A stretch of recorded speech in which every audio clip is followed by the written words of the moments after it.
باللہ من الشیطان الرجیم بسم اللہ الرحمن الرحیم۔ میرے بھائیوں اور میری بہنوں، میں سیدہ فاطمہ زہرا بطول اپنے چینل میجیکل روحانیات میں خوش آمدید کہتی ہوں۔ آج میں آپ کے لیے ایک دلچسپ اور سبق آموز تاریخی قصہ لے کر حاضر ہوئی ہوں جو آپ کو بہت پسند آئے گا۔ آج کے میرے دلچسپ قصے اور واقعے کا عنوان ہے منصور حلاج کی شہادت کا واقعہ۔ منصور حلاج کی شہادت اسلامی تاریخ کے ان واقعے میں سے ہے جو روح کو جھنجھوڑ دیتے ہیں۔ یہ داستان صرف ایک شخص کی موت نہیں بلکہ سچائی، عشق الہی اور حق کے لیے کھڑے ہونے کی عظیم مثال ہے۔ منصور حلاج کا اصل نام حسین بن منصور تھا۔ وہ 858 میں ایران کے علاقے بیزا میں پیدا ہوئے۔ بچپن ہی سے ان کے اندر روحانیت کا ایک عجیب جذبہ تھا۔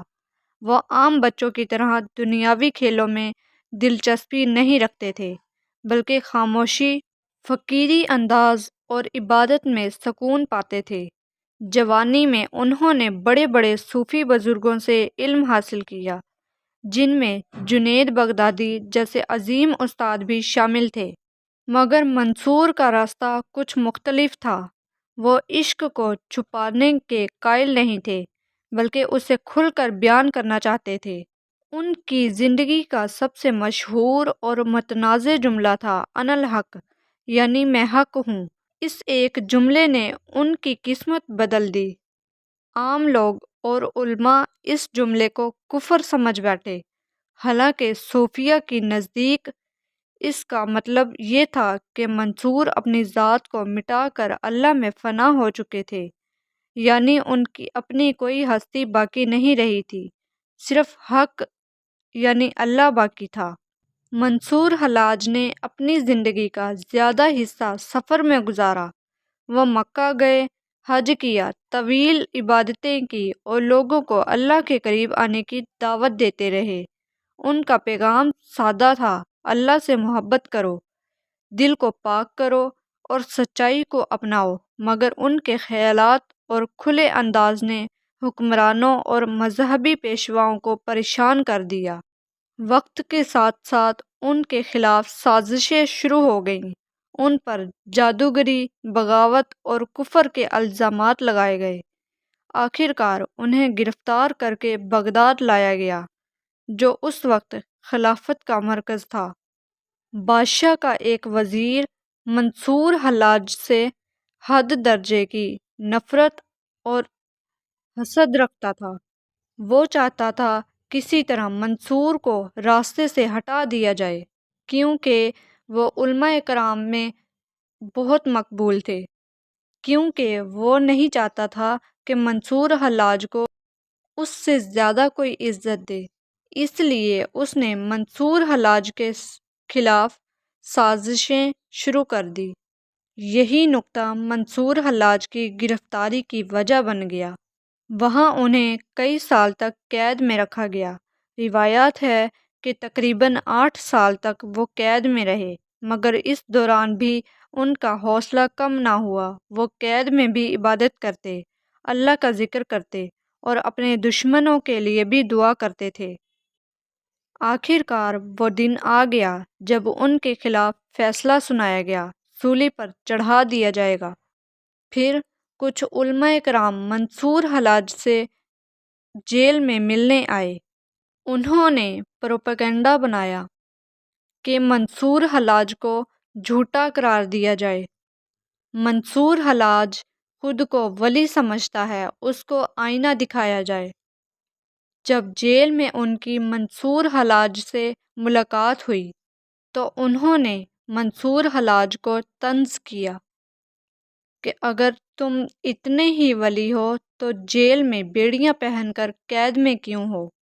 تم خود رہا بھی تو ہو سکتے ہو۔ منصور حلاج کو غصہ آ گیا۔ وہ جلالت کے رعب میں آپے سے باہر ہو گئے اور کہا کہ تم کیا سمجھتے ہو کہ یہ بیڑیاں مجھے بادشاہ نے پہنائی ہیں؟ یہ تو میں نے خود پہنی ہیں، میں جب چاہوں اتار سکتا ہوں۔ علماء کرام طنزیہ مسکرانے لگے۔ منصور حلاج جلال لہجے میں بولے، تم ادھر دیکھو۔ منصور حلاج نے اپنی بیڑیوں کو دیکھا تو وہ دیکھتے ہی ٹوٹ کر الگ ہو گئیں اور دوسرے ہی لمحے بیڑیوں کو خود اٹھا کر ساتھ لگایا تو وہ خود جڑ گئیں۔ علماء کرام یہ دیکھ کر حیرت زدہ ہو گئے اور خاموشی سے خوف زدہ ہو کر یہ دیکھ کر باہر نکل آئے۔ وہ سمجھ گئے تھے کہ یہ ایک واقعی ولی ہے۔ یہ واقعہ 922 عیسوی میں بغداد میں پیش آیا جب انہیں سولی کی طرف لے جایا جا رہا تھا تو لوگوں کا ہجوم جمع تھا۔ کچھ لوگ انہیں کافر سمجھ کر پتھر مار رہے تھے اور کچھ ان کے عشق اور صبر کو دیکھ کر رو رہے تھے۔ کہا جاتا ہے کہ جب ان پر پہلا پتھر پھینکا گیا تو وہ مسکرا دیے، مگر جب ایک دوست نے پھول پھینکا تو وہ رو پڑے۔ کسی نے پوچھا، آپ پتھر پر نہیں روئے مگر پھول پر کیوں؟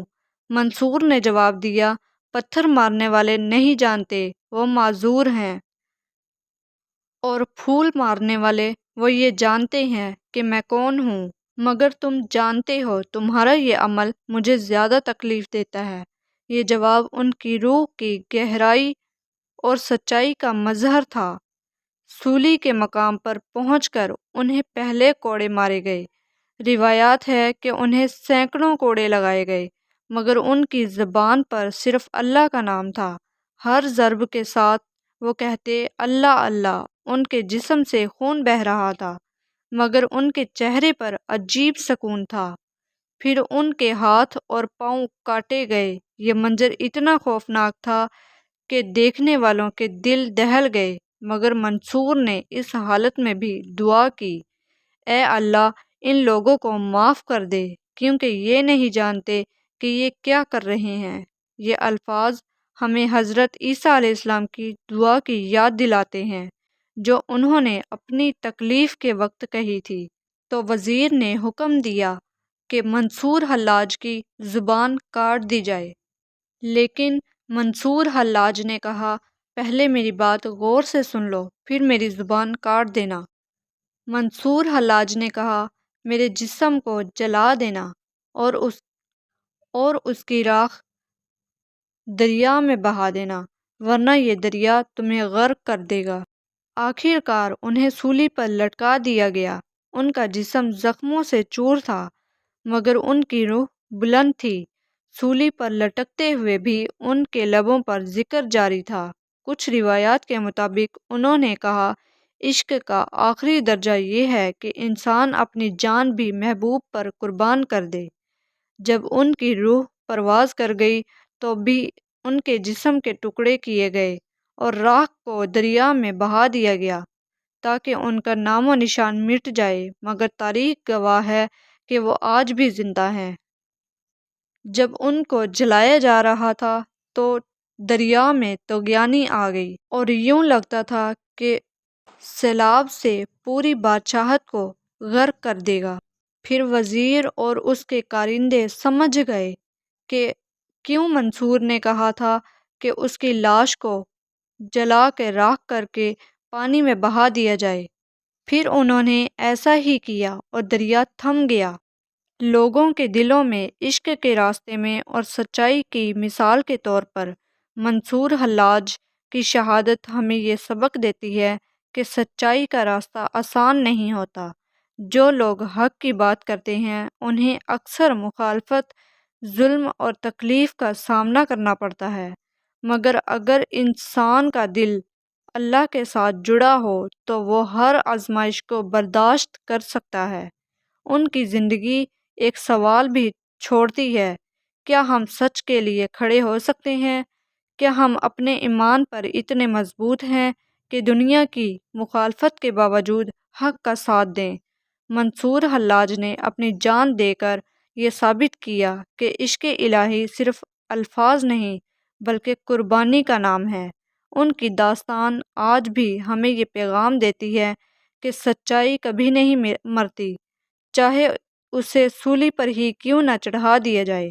یہی وجہ ہے کہ صدیوں بعد بھی جب منصور کا نام لیا جاتا ہے تو دل کانپ اٹھتا ہے اور آنکھیں نم ہو جاتی ہیں، کیونکہ وہ صرف ایک انسان نہیں تھے، وہ عشق کی ایک زندہ مثال تھے۔ ویڈیو اچھی لگے تو لائک اور شیئر لازمی کر دیں، اور میرے چینل کو سبسکرائب کر کے ساتھ لگے بیل آئیکن کو بھی پریس کر لیں تاکہ میری ہر آنے والی ویڈیو کا نوٹیفیکیشن آپ کو باقاعدگی سے ملتا رہے۔ اب اگلی ویڈیو تک کے لیے مجھے اجازت دیں۔ خدا حافظ، فی امان اللہ۔